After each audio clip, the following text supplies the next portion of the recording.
How you doing, everybody? It's Wednesday, 10th of February 2010, and it's in the evening, and I just really wanted to continue on a little bit from last night, if I could. Okay, so I hope I'll get it all in here, because it's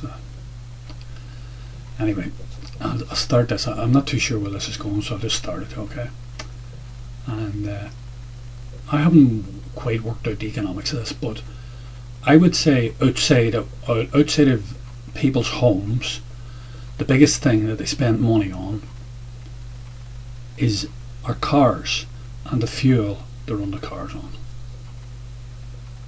Okay, and I may be wrong about that, but that's what I think.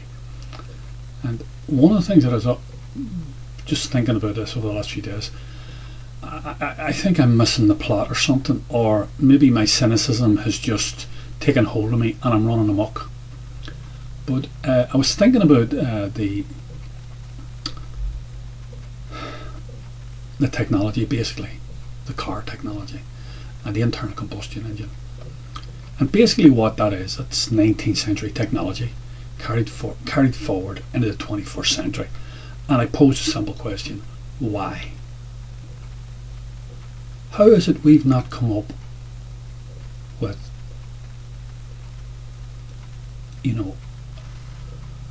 a power unit, which, I mean, the internal combustion engine isn't a very efficient engine. It's not very efficient at all. And what it does is, it takes black stuff that's found in the earth, essentially, it's processed, and then they sell it to people, they retail it to people, and it's put into their cars, into this central propulsion unit. And what it does is, it changes linear energy, pistons going up inside a big metal block, into rotational energy, and it turns wheels. Okay, now I'm not talking about, the car has changed in 120 years. Okay, I'm not talking about the car. Like, the steering wheels have changed and various things have changed, the technology, the tires and all that have changed. I'm talking about the core thing, the propulsion unit, that at its core requires this refined black stuff to make it happen. It has not changed. And I'm posing a simple question: why is that? I'll give you an example. Just let me throw this out. I was talking to someone yesterday about this, and I found it great difficulty. It was only when they'd gone. Again, I have to draw an analogy or a parallel. Okay, let's take Henry Ford and the first mass-produced car. Okay, now if you took a mechanic then and you showed him a modern-day car now, say a racing Ferrari or something like that, really sophisticated thing, okay, or a whatever, don't matter, Lotus or something, whatever, doesn't matter, or a Rolls Royce or a Bentley or something like that, you showed him it now, he'd walk around it and he wouldn't know any of the electronics, and he wouldn't know any of that stuff. But when you lifted the bonnet up, he would look at where the wheels connect into this block, and he'd say, that's how my things run. And he'd get down and looking all through all the wiring, which wouldn't mean anything to him. He would know at its core, this is basically a T Ford. Essentially, it's a T Ford. That's what it is. It's a big metal block with 4 or 6 or 8 cylinders, and they're all doing that there. And they go down on the camshafts, and they rotate the camshaft, and the camshaft rotates the wheels. So the thing hasn't changed. Now, this was the means of a communications means to transport people. Now let's talk about a commensurate thing, to transport ideas. So it's a non-physical thing.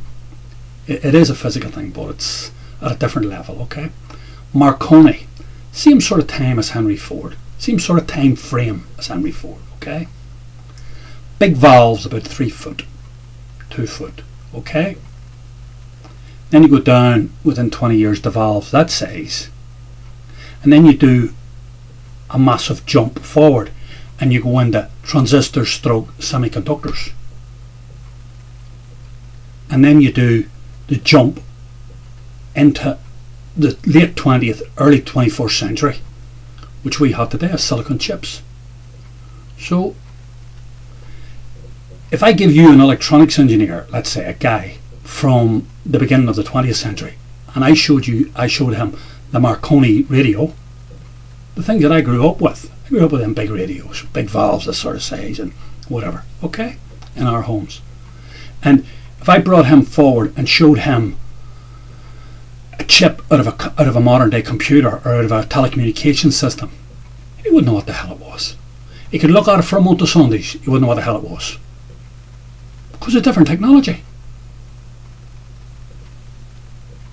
Now, I just pose a simple question.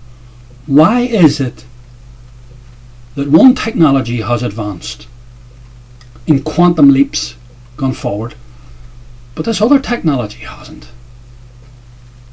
So, is it me? Am I not seeing the wood for the trees? Is it my cynicism? Or is it because the people that control the stuff that goes into the black metal box that does all the combustion, they control it, they're making a fortune out of it, and they don't want anybody else to make any fortunes out of it? Then I pose another question. What do you think would happen tomorrow morning if somebody come up with a different type of box? It doesn't even have to be as efficient as the first box. You must remember what we're talking about. We're talking about releasing small amounts of energy pent up in liquid or solid form and releasing the energy out and making things, moving people around and moving goods around. That's what we're talking about. This isn't flying to the moon stuff. And what do you think would happen tomorrow morning if some country, say it was a small country, if it was China or something, that's a different ballgame, okay? They probably have to do a deal with China on that one. But say it was a small country, say it was a country like Norway or something, I don't know, any small country, don't matter. What do you think would happen? They come up with an alternative thing that was somehow or other feasible, or you know, within the country, or an individual within the country come up with that. What do you think would happen? They'd make him an offer he couldn't refuse. Isn't that right? If it was a person, and if it was a country, and they weren't prepared to pay ball, and they started manufacturing that thing on a big scale, you know what happened? It'd be a coup d'etat in that country. That's what would happen. A country would be invaded. Now, maybe it's me. Maybe I'm throwing that question out, and I'm just asking people, what do you think of that?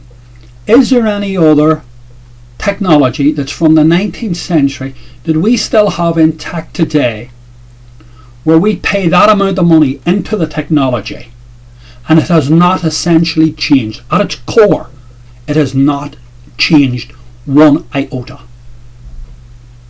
and it is literally the same thing, a pump, fuel that multinational companies control. It was that way in 1920, 1910, and 100 years later it's still the same. Isn't that terrible funny, isn't it? Isn't that terrible funny? Wonder why that is.